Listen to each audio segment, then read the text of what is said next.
2 টাকা দারোয়ান, ছোট লোকের বাচ্চা, ফকিন্নির বাচ্চা, তোর এত বড় সাহস তুই আমাকে তোর কোলে বসে যায়? তোকে এত বড় সাহস কে দিয়েছে? আমি দুঃখিত ম্যাডাম, আমার ভুল হয়ে গেছে, আমার মাফ করে দেন। ভুল হয়ে গেছে তাই না? তুই কি মনে করছিস আমি এগুলো বুঝি না? আমি খুব ভালো করে বুঝি। তুই এগুলো ইচ্ছা করে করেছিস, এগুলো তোর মাস্টার প্ল্যান ছিল। কারণ তোদের মতো ছেলেদের অভ্যাস কি জানিস? মেয়েদের দেখলে টিজিং করবে, মেয়েদের গিয়ে ব্যাক টাচ করবে। কারণ তুই তো আমাকে এখানে ব্যাক টাচ করতে পারবে না, তাই তুই প্ল্যানটা করেছিস যেটা আমি তোর কোলে বসতে পারি, তাই তো? চল, তুই যত যাই বলিস না কেন, আমি তোকে বিশ্বাস করি না। আমি খুব ভালো করে জানি তোদের মতো ছোট লোক ছেলেদের।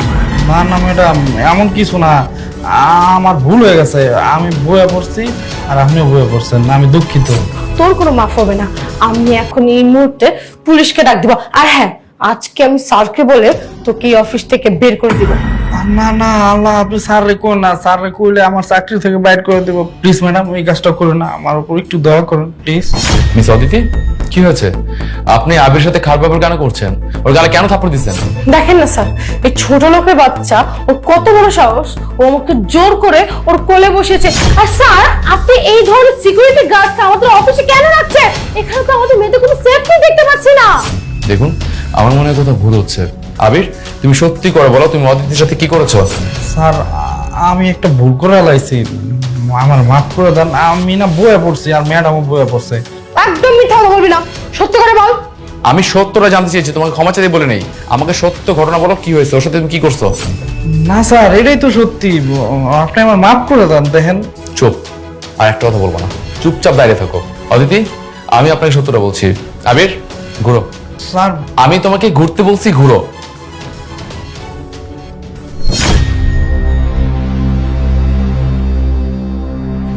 সি, দেখছেন ওর পিছনে কি অবস্থা?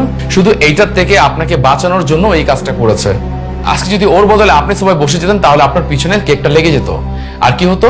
অফিসে সবাই সেটা দেখে মজা করতো, গসিপ করতো। সেটা কি ভালো? তো আপনার সম্মান দিকে তাকে আপনার সম্মান বাঁচাতে গিয়ে সেটা এই কাজ করছে। আর আপনি তার সাথে কি করছেন? তাকে মারধর করছেন, তাকে অপমান করছেন, অপদস্থ করছেন। আপনি কাজটা একদম ঠিক করেন নাই। আর আপনি জানেন আজকে আমার বার্থডে ছিল, আর ওর বার্থডে সেলিব্রেট করার পর খুব তাড়াহুড়োর মধ্যে ছিলাম, তাই কেকটা হয়তো সোফায় রয়ে গেছে। আর সেটাতে আপনি বসতে গেছেন, আর সেজন্য আপনাকে সেভ করার জন্য নিজের ঘরে সবকিছু নিয়ে নিচ্ছেন। আর আপনি ওর সাথে যে কাজটা করছেন এটা একদম ঠিক করেন নাই। আর আপনি কি বলছেন? ওকে পুলিশে দিয়ে দেবেন, জব থেকে বের করে দিবেন। কেন? ওকে দালাল বলার কোনো সম্মান নেই? শুনেন, কারোর সম্পর্কে কিছু বলার আগে ভালোভাবে জেনে নেওয়া উচিত, ভালোভাবে ভেবে নেওয়া উচিত। এভাবে কাউকে গসিপ করা উচিত না। আপনি যে কাজটা করছেন খুবই খারাপ কাজ করছেন। আপনি এই মুহূর্তে আবেগকে সরি বলবেন। হ্যাঁ স্যার, ঠিকই বলেছেন। আসলে ভুলটা আমি করেছি। আমি না জেনে না বুঝে ওনার সাথে অনেক অন্যায় করে ফেলেছি। ওনাকে থাপ্পড় মারাটা আমার একদম উচিত হয়নি। ভাইয়া, আমাকে প্লিজ ক্ষমা করে দেন। আমি আপনার সাথে অনেক বড় অন্যায় করে ফেলেছি, প্লিজ ক্ষমা করে দেন। না না ম্যাডাম, এখানে তো আপনার কোনো দোষ নাই। দেখেন, আপনি এই যে কেকের মধ্যে বইতে চাইছিলেন, আমি হঠাৎ করে আমি বয়ে পড়ছি।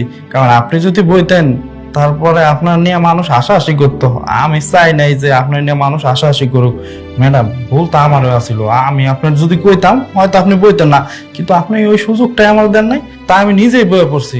আপনি আমারে মাফ করে দিন।